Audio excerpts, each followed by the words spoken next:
Alright, we left off on a cliffhanger. The last thing that we read, after they had read the note from Mr. Griswold, was a voice behind Emily saying, "I do." From chapter 39. Fog cloaked the three figures standing under the glow of a lamppost. "Hand that over," Mr. Remora said, extending his hand. Barry and Clyde stood behind them. Matthew groaned. "You guys again?" Emily hugged the bag manuscript. "How'd you find us?" James asked. "You didn't think you fooled me, did you? Hiding on that tour bus? I knew you must be near the end of Griswold's game, or you wouldn't have shown him at my house. So desperate to get your hands on the gold bug. It was only a matter of time before you led me to this manuscript." He flexed his extended hand in a gimme motion. "How did you know about it anyway?" Emily asked. She scanned the park for an escape route. An iron fence enclosed the area. There was an opening to the street not too far away, but the question was whether they could outrun Mr. Remora and his goons for the second time that night. Mr. Griswold's letter says nobody knew about it.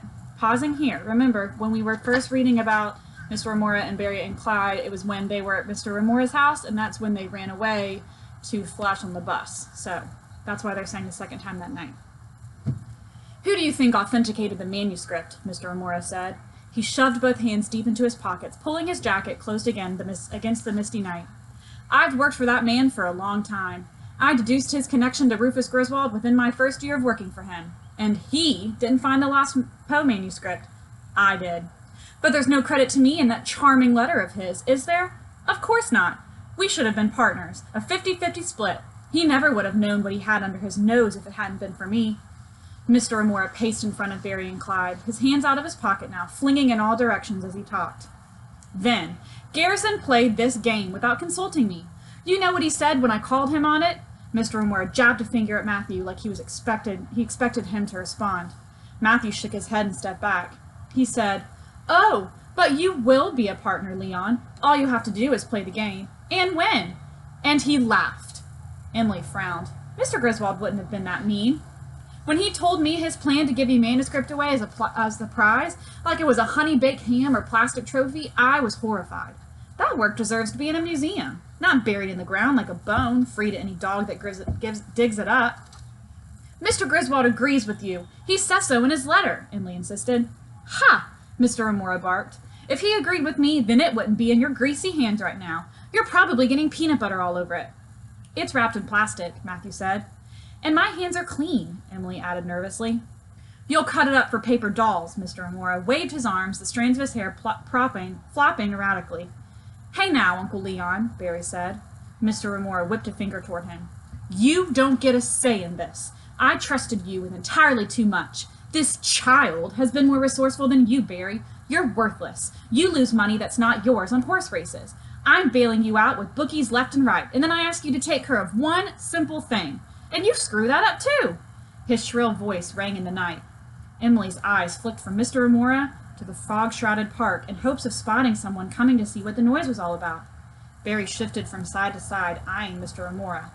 Clyde yawned. "Garrison Griswold was a fraud. He touted a deep love and respect for literature, but did you know he once used a first edition Dashiell Hammett as a coaster? A coaster!" Emily took a step back, tripping on the metal box, and stumbled in the hole they'd dug. She fell on her bottom, the manuscript clutched to her stomach. Her sudden movement alarmed Mr. Remora, and he shouted, "Don't move!" The next thing Emily knew, Clyde pulled a gun out of his pocket and pointed at them. "Dude," Matthew said. "I thought you threw that away," Barry cried. I told that to you to get you off my back," Clyde sneered. "You think I want this to wash up and connect me with Mr. Griswold's shooting?" I feel like we predicted that from the beginning. From where she sat on the ground, Emily said, "You shot Mr. Griswold?" All this time, she'd never questioned that it had been a random mugging in the BART station. She thought of how many times she'd refreshed the book Scavenger forums for news on how Mr. Griswold was doing, how worried she'd been that he wouldn't recover, and she wasn't the only one who'd been affected by such a thoughtless, violent act. The mounds of flowers and books and stuffed animals left in tribute to him around the city were proof of that. The presence of Clyde should have terrified her, but a wave of grief swelled from Mr. Griswold's current uncertain state, followed by a tsunami of anger. "You shot him over a book? How could you do that? He did nothing but positive things. He might die now. And for what? Have How could you be that shallow and mean? The fury in Emily propelled her from the ground and forward. With every step and every word, the three men shrank back as a group, though Clyde didn't lower his gun. This isn't how it's supposed to be! Emily shouted her words into the night sky, but it didn't make a difference. Mr. Griswold's game was over. He was still in critical condition. It didn't matter if the prize had been a valuable manuscript or $1 million or a stuffed walrus. Mr. Griswold might die, and Book Scavenger might die with him. Nothing would change any of that. James and Matthew stood behind her, and Matthew placed a hand on her shoulder. Emily leveled her eyes at the three men. You were pathetic. He shot him, not me, Mr. Remora pointed to Clyde. But it had to be done. I certainly can't go publicizing that Poe's manuscript if Griswold's still around. As it stands now, nobody knows it exists. It can be my discovery. Well, Mr. Remora rumpled his hair, suddenly looking uncomfortable. Nobody knows it exists other than you three. Out of the darkness behind Clyde, a voice growled. Make that 4. There was a loud whack, and Clyde dropped to his knees. The gun flew out of Clyde's hand and skidded across the concrete.